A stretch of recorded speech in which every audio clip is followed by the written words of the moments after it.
Hey everybody, welcome back to this Yokomo SD9 Sport build series. Today we're going to talk about wheels and tires.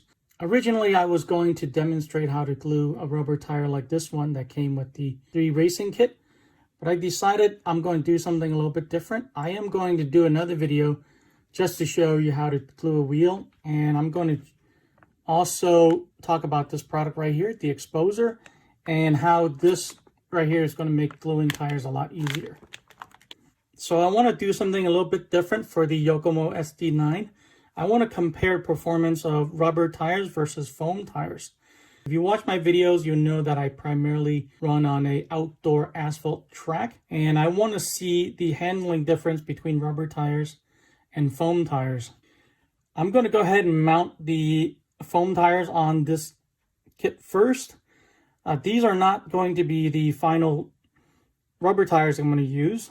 I'm going to actually buy another set of the Sweeps Championship tires, but I just want to have something to represent rubber tires for today. So I'm going to demonstrate how to mount a set of tires, and that should be very familiar to everyone watching this video, but let's do it anyway. Of course, we got to take the tires out. So this is my first set of foam tires, so let's read the directions.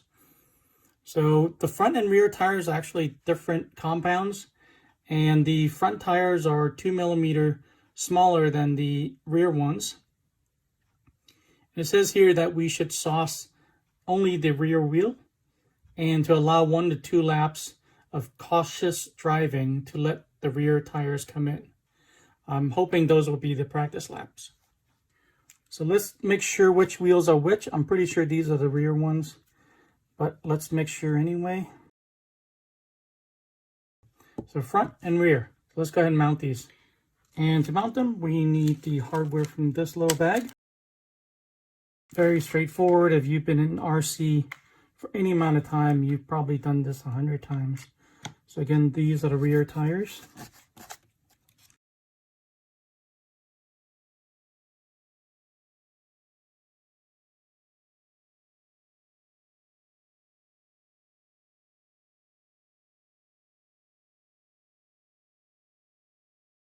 So we're done with the wheels, and there's just one more step to go, and that is to install the ESC. And the reason it took me a little bit longer than necessary to finish the electronics is because I was waiting for this right here. This is the Racing aluminum case hyper booster. So this is going to replace this capacitor right here. And I'll talk more about it in the next video when I actually install this. So thanks for watching this video. Please drop a like, subscribe for more, and I'll see you guys in the next video.